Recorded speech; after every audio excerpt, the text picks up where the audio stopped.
राजस्थान की सबसे डरावनी कहानी काली हवेली। भूत राजस्थान के रेगिस्तान में एक पुरानी हवेली थी। लोग उसे काली हवेली कहते थे। कहते हैं जो भी उस हवेली में रात बिताता था वो कभी पहले जैसा वापस नहीं आता था। 30 साल पहले वहां ठाकुर रणवीर सिंह अपनी पत्नी और छोटी बेटी चंद्रिका के साथ रहते थे। चंद्रिका बहुत प्यारी बच्ची थी। उसे गुड़ियों से खेलना बहुत पसंद था। लेकिन एक रात चंद्रिका अचानक गायब हो गई।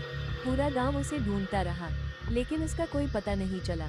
उस दिन के बाद हवेली बदल गई। रात होते ही वहां से पायल की आवाज आने लगी, छन छन छन। कभी किसी बच्ची के रोने की आवाज आती, तो कभी छत पर सफेद कपड़ों में खड़ी एक लड़की दिखाई देती। डर के मारे गांव वालों ने हवेली के पास जाना छोड़ दिया। सालों बाद जयपुर से 4 दोस्त घूमने आए। उन्हें भूत प्रेत पर विश्वास नहीं था। उन्होंने कहा, आज रात हम उसी हवेली में रुकेंगे। रात के ठीक 12 बजे अचानक हवेली का दरवाजा अपने आप बंद हो गया।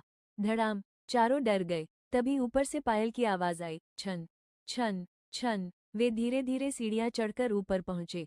ऊपर एक कमरा खुला था। कमरे के बीचों बीच एक पुरानी गुड़िया रखी थी, लेकिन उस पर धूल का एक कण भी नहीं था।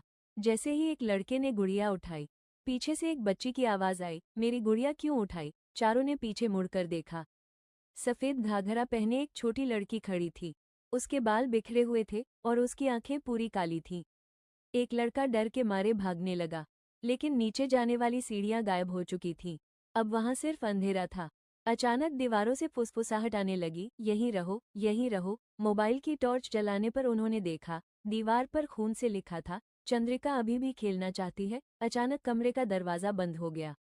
और फिर पूरी हवेली में एक जोरदार चीख गूंजी।